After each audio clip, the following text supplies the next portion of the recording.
is all this? Hello, lovelies. Oh, good grief. Standard terms and conditions of business. I'm starting to just look at some of the paperwork for. I've got one bunch of paperwork for selling this place, and that's a whole nother bunch for buying the next place. Oh, I thought this would be a good job to do today. It's like a sitting down, quiet job, but I don't know whether it's...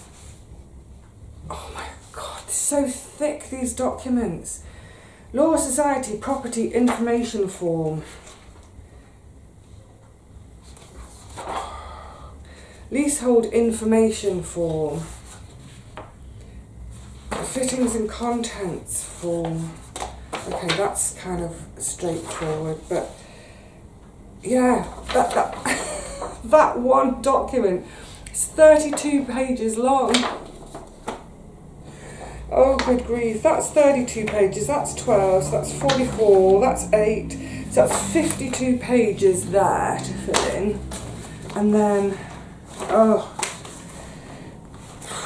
I don't know.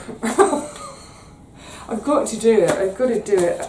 I just still feel really, like, proper poorly. I've actually just been out half an hour or so ago because, God, you feel miles away. Shall I bring, let me snuggle you in a bit. Oh, I've got my, when I'm doing paperwork like this, obviously I need a surface to write on.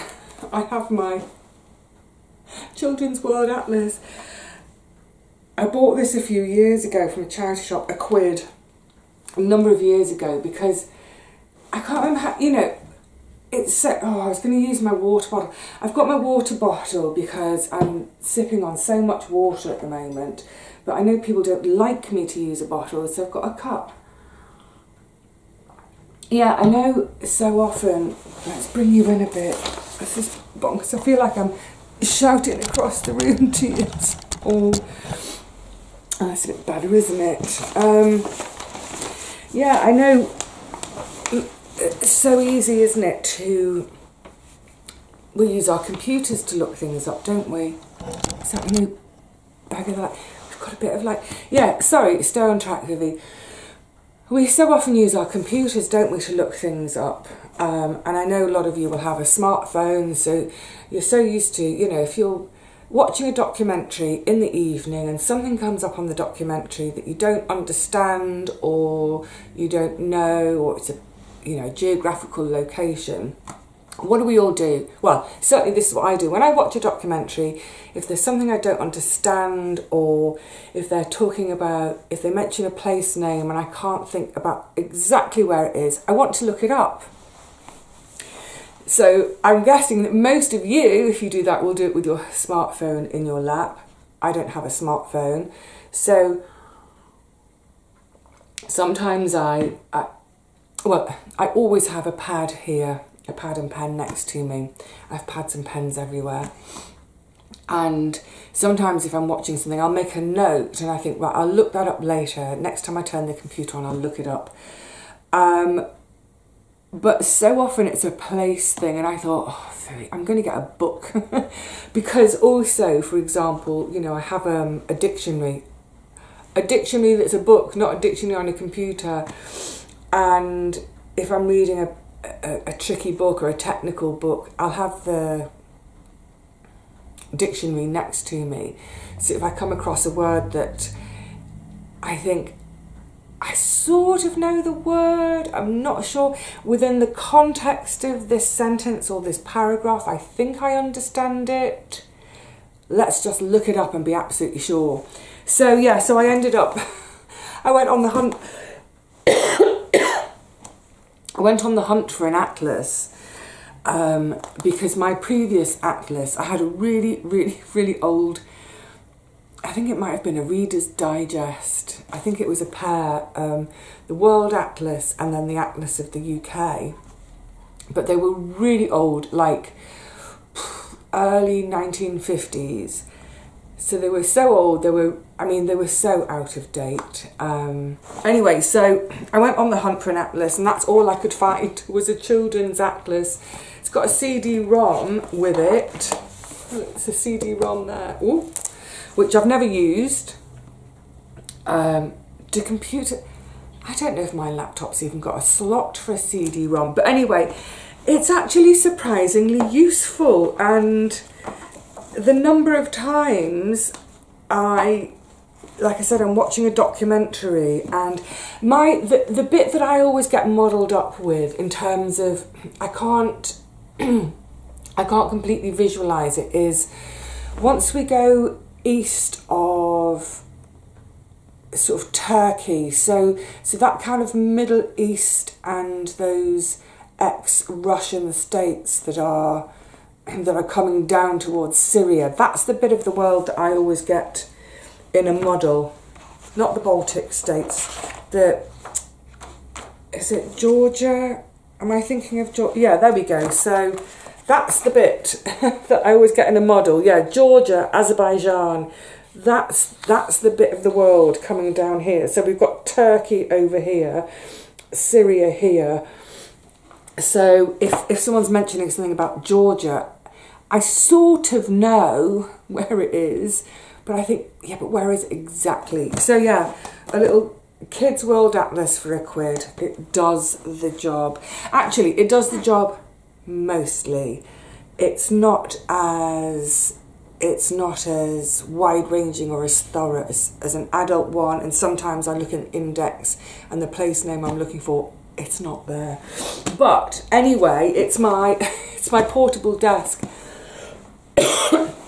Whenever I'm doing some work on my lap, writing work, that's my cushion and my atlas and all these documents. I will do them today. I will get through them. I must. Obviously, I must. So this pesky cold continues. I am surrounded by this is my cold first aid kit for a cold. So I've got loads of hankies. That's a cute one. That's a Cath Kidston. That's gorgeous. That's a Liberty. Oh, that's gorgeous. Liberty. Oh, that's gorgeous. That's a Liberty. A mixture of gifts and secondhand. That one, isn't it pretty? I adore. It's just such cheerful fabric. I don't like white handkerchiefs. I think they look grubby too quickly. That one, what a treasure. I'm feeling hot now. I actually got it in a charity shop, but it was still brand new in its packet. Brand new. So these Liberty hankies, they're massive. They're absolutely massive. You get a lot of blows into a hanky that size.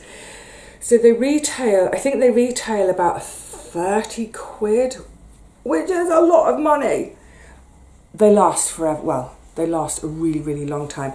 But this one, it was in a charity shop, still in its packet, and they had 5 quid on it. And it's the charity shop I use more than any others because they have such a fantastic, second-hand book selection. It's not one of these charity shops where, unfortunately, it's not one where it's like all your paperbacks are 50p and all your hardbacks are £1. It's more than that, but it's still great value. Anyway, I go in there all the time. I like the staff. The manageress is wonderful. We're always chatting, and I spotted it in the cabinet, and I said, you need to put more than 5 quid on that. You need to put a tenner on it. It's Liberty. It's a Liberty hanky. Put 10 quid on it. And she was like, oh, really? Oh, thank you. I said, right, now you've put 10 quid on it, I'd like to buy it. And she said, are you joking? I said, no. She said, I'll tell you what, we'll split the difference. How about 8 quid? So I said, that is a good deal. Thank you. So they got a little bit more, and I got a bargain. So yeah, I've got all my hankies. And I've got, where's me one that's on the go? I don't know, it's probably in me. I've got my hoodie here, my hoodie pocket it's probably in. Yeah, I'm doing that kind of like, I'm boiling hot and freezing cold, I'm boiling hot. But I've just, like, did I say, I can't remember if I said, I've just been out, I haven't been out for a couple of days. I went out to my solicitors, the will solicitors, the house solicitors, different solicitor. But yeah, I went out a couple of days ago and got that will thing signed. And I thought it was doing well in terms of the cold. But when I got back, I felt pretty rum. I just felt really, really wiped out. I thought, oh. And anyway, for the next couple of days, I have just felt... I was gonna say the C sweary word, crap. I felt crap. But this morning I thought, you know, I do need to get out. There are a couple of things I needed to get. I'll tell you about in a second. I need to get out. I need to stretch my legs. I need to feel the air on my face. But what I'll do is when I go into the shops, I'll put my mask on. Not that I mask. I don't mask for protection for me. I'm masking to protect others from my airborne germs. So while I was out, I have treated myself, oh, don't they look gorgeous, to some blueberries.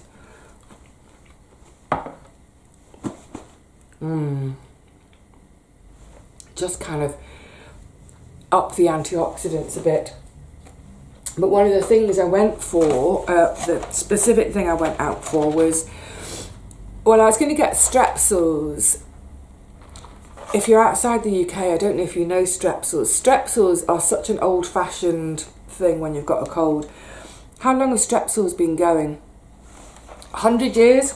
We'll probably find out they've been going 100 years or more. They used to come in a little tin box. They now come in a cardboard box. The little tin box that Strepsils came in was so... Oh, I can't get my cardi on. Was so useful afterwards, you know, for holding paper clips or for holding drawing pins or for holding bobbins or for holding, I don't know, pins. I used to have one of the metal Strepsils tins in my pocket as a girl guide because there were certain things we always had to have on us. We used to have pocket inspection. So things like you had to have a thread, a needle and some thread. You had to have, in those days it was 2p and 5p for an emergency phone call to use the phone. Although you don't need coins to dial 999, but if you need, you know, 2p and 5p for the phone. What else was in my little guide? We had to have it in a clean handkerchief, I think a pencil and paper. I can't remember, there were all sorts of bits and bobs. So the old Strepsils tin was the perfect thing for keeping everything in, neat and tidy.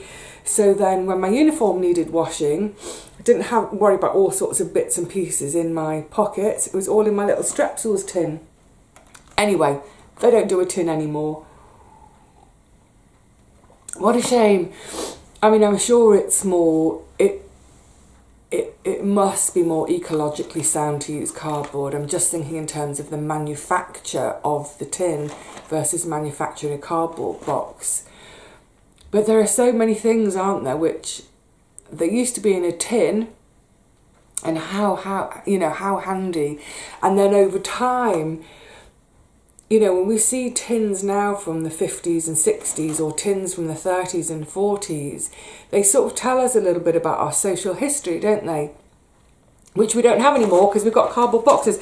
I remember things like one of my friend's dads, this again when I was much younger, maybe 10, he smoked cigarettes, but he rolled his own cigarettes, and the tobacco came in a tin. And now it's all plastic pouches, isn't it? Anyway, cut a long story short, I didn't buy Strepsils. I bought the Superdrug's own variety. I tried them last winter and they seem to work just as well as Strepsils. and they cost £3.99, whereas I can't remember how much the Strepsils cost. I think it was £6.99, so they're quite a bit cheaper. But not only that, but also one of the reasons I wanted to go into Superdrug was to check out their wild deodorant refills, just to see if they had any offer on, because I've noticed that, sorry, excuse me.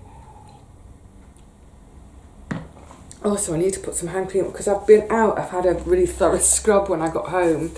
My hands feel dry, so hand cream, aloe vera and avocado from my lovely friend Joanne. Lost me. Oh yeah, the wild deodorant. I've noticed that it seems like there's always somewhere, some shop somewhere has got them on offer. You know, 3 for 2, that sort of thing. So recently Boots, I've got a local branch of Boots and a local branch of Superdrug. Boots had them on offer.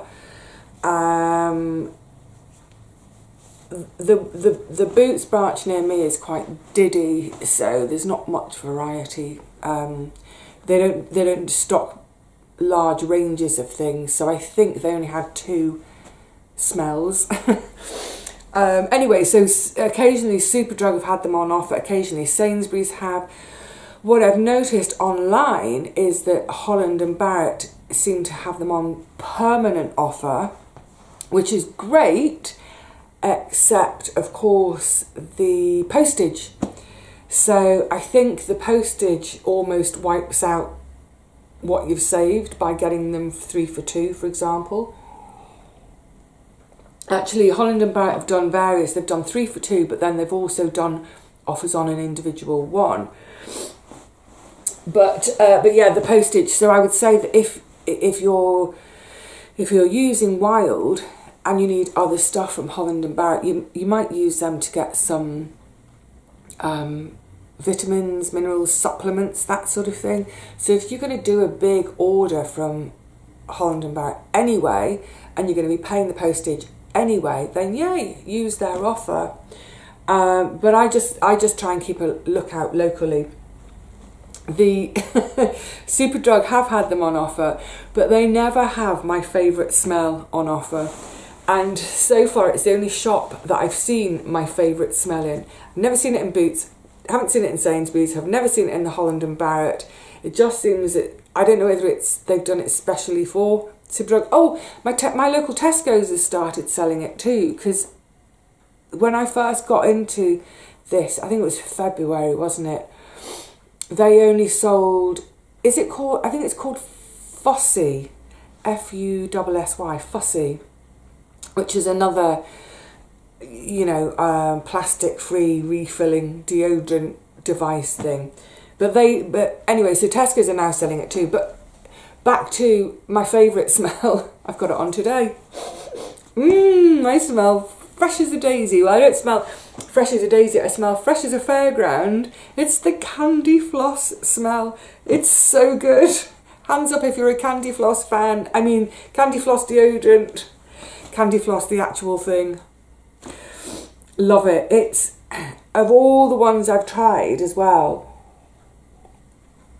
it seems to be the one where I honestly, by the end of a day, even a really busy day, when it was the summer and hot and I'm running around and, you know, I can feel I'm sweating a lot that day. It's the one that truly, by the end of the day, I smell, and I've done the smell to put my nose right in my pit. I smell honestly as fresh as at the start of the day. It's remarkable. Anyway, I'll be chowing down on one of those in a minute. And the other thing I needed to, I'm going to have to blow my nose, sorry. Oh, that's better. Can't stand that feeling of wanting to blow. Now, the other thing that I wanted while I was out, so Strepsils, blueberries, and a couple of birthday cards. I've got a couple of birthdays coming up. Now, you might think, or you might want to say, Vivi, why don't you just make birthday cards rather than buying them? And yeah, I agree. It would be a really good idea, better idea, to make them.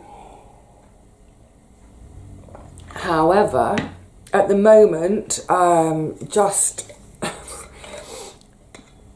bit of time pressure, but also I just don't feel up to anything at the moment, really. Just don't feel up to it. And besides, I've bought these from, I'll show you one of them. It's sweet, isn't it? A lovely little cottage garden. It's called Floral Border. I've bought them at the Cancer Research place. You can see, sold in aid of Cancer Research. So I bought them at our local Cancer Research shop. 99 pence. 99 pence for a birthday card. They do all sorts of greetings. There's some sort of get well soon. I was looking at excuse me.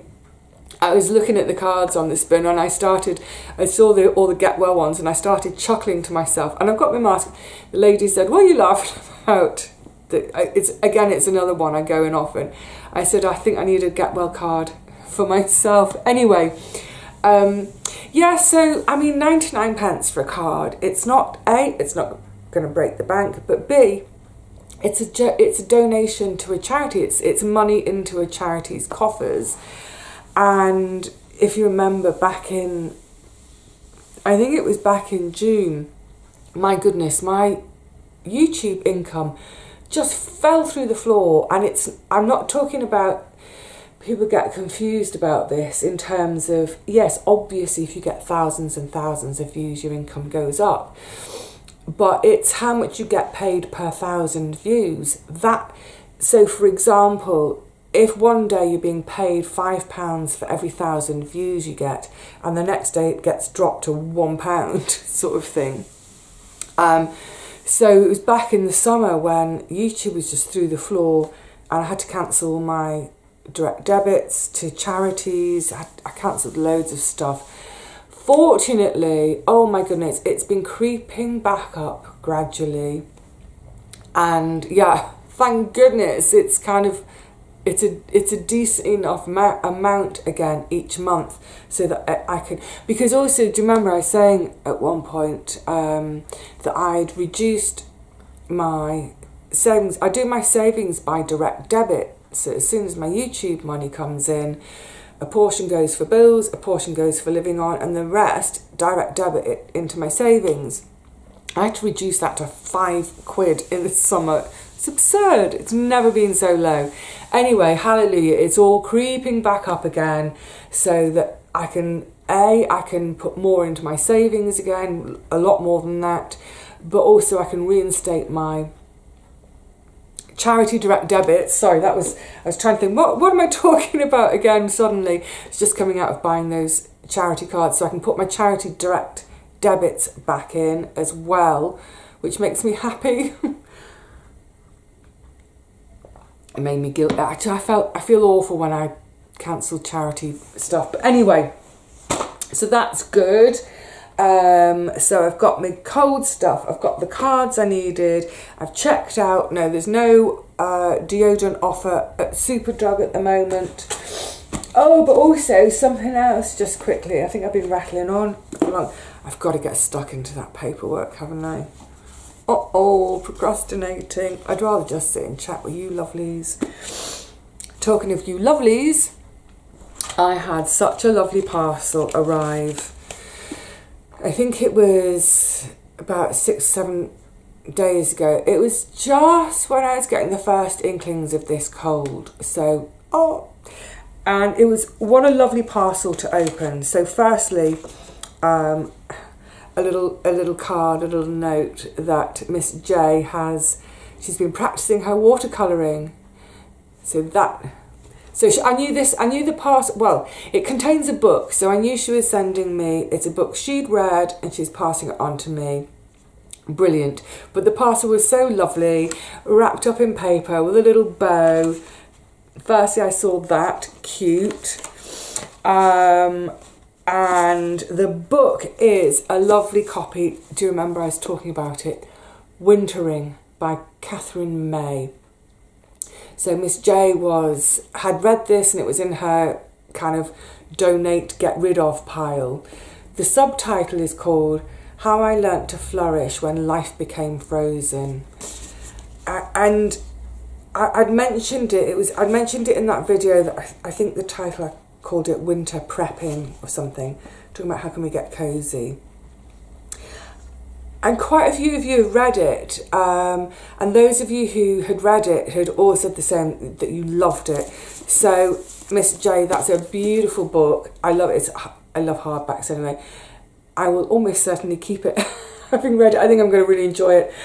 But it's definitely something I'm going to look out for to put into my shop, because I think folk would enjoy it. I'm just looking at the cover art, the illustration. It's really lovely, and I'm wondering who the artist is. Jacket Design, that's a company. It doesn't say who the actual artist is. Can we please acknowledge our artists? That's a really lovely cover, and also it's on the end papers. You see, it's on the end papers.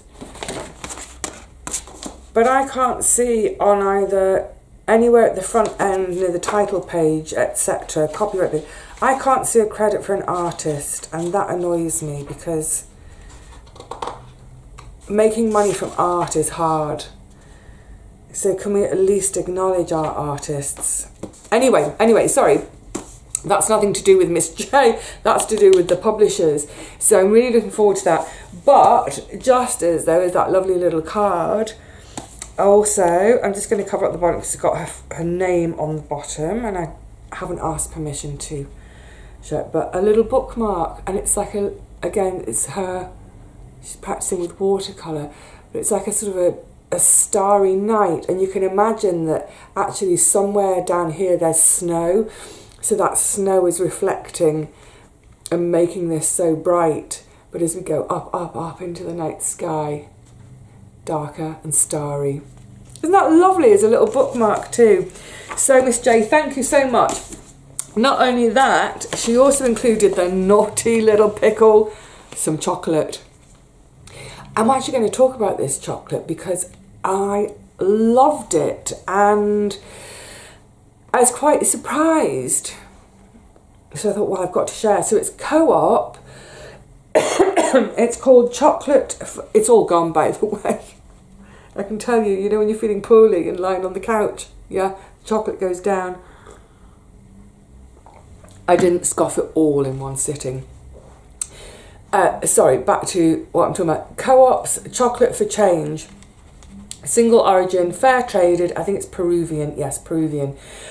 But what was interesting for me with this one is it's 45% cocoa. It's a dark milk chocolate. Huh? I can't stand dark chocolate. I really don't like it. It's too bitter for me.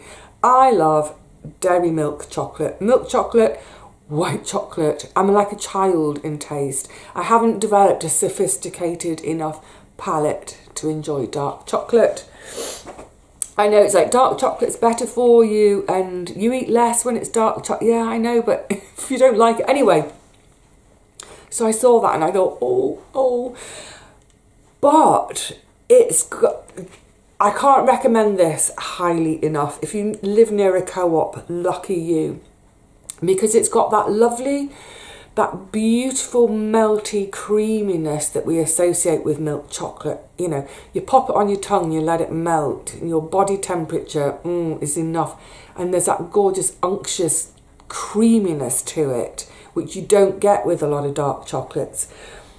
But with the 45% cocoa added, it's got that richness that one thinks of from dark chocolate.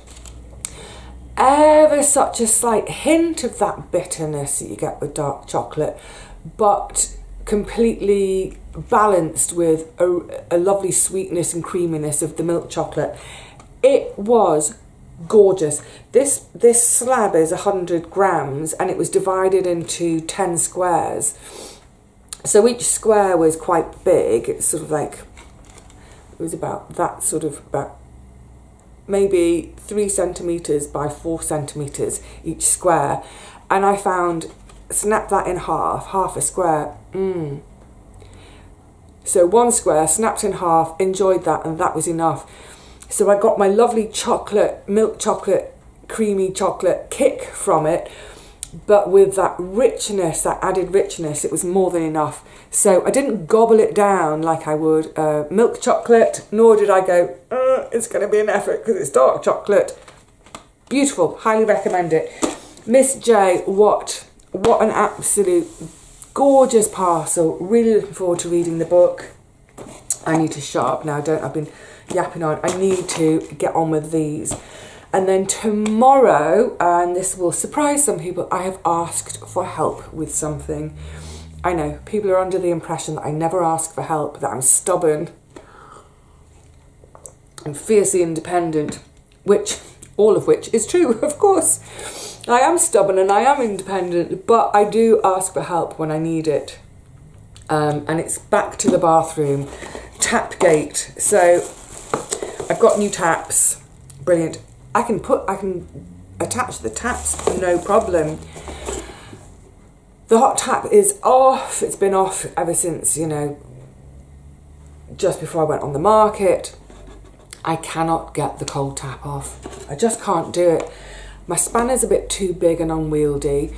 I wonder if there's a slight wrist weakness ever since I broke my wrists. I don't know. For the love of God, I tried so many times, and I kept thinking, well, I'll try again tomorrow, because maybe today I've loosened it a bit more than I realised, and tomorrow it'll come off. And I kept trying, I just couldn't get it. So I've actually, it's crazy, absolutely crazy, I've called in a plumber. I don't think I've ever called a plumber in all my life. Have I ever called a plumber in? I don't think so. Anyway, I've got a plumber coming tomorrow.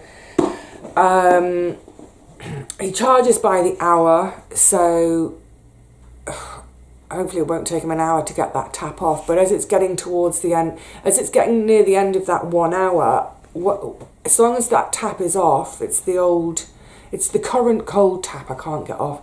As long as he's got that tap off, I'll let him, I'll make him finish before the hour is up, so I don't go into paying for, I think it then pays in increments of 15 minutes, but I only want to pay for 1 hour. So long as the other tap's off, I mean, he might be able to do the whole job in half an hour, he might be able to do the whole job in 15 minutes, but if it looks like it's going to go over, I'll stop him. Like, say he's taken that tap off, got one of the new taps on, we're coming up to the hour, I'll say, that's fine, thank you, you can go now. And I'll put the remaining one on. But yeah, I'm a bit because yeah, it's that thing, isn't it? I'd mentioned before about spending money on boring stuff. I did have a fund for the flat, for doing up for selling, and I think I've still got £850 in the seeing to this flat fund, so the plumber can come out of that, and hopefully there won't be anything else then. So let's say I'm left with 750, that can all go into the next home, and it can all go into, the Do Up Fund, or as we've now christened it, the Do Wop Fund. Okay, I'm rambling. I need to go get on with my paperwork, and I'm feeling chilly. Get a blanket over me. I've got my blanket ready. Blanket, blueberries, Strepsils, hankies, water. Sorted. I'll be perfectly well tomorrow, as if by magic. Here's hoping. Gets boring after a while, doesn't it? All right, gorgeosities. I will see you again soon. What are we doing? I'm not sure. I'll see you again. We just go with the flow at the moment and see what happens. Until then, please look after yourselves. I know tons and tons and tons of people have got this cold at the moment, this lurgy. Yeah, so let's all look after ourselves, snuggle up, take care. And I'm going now. Until the next one, cheerio.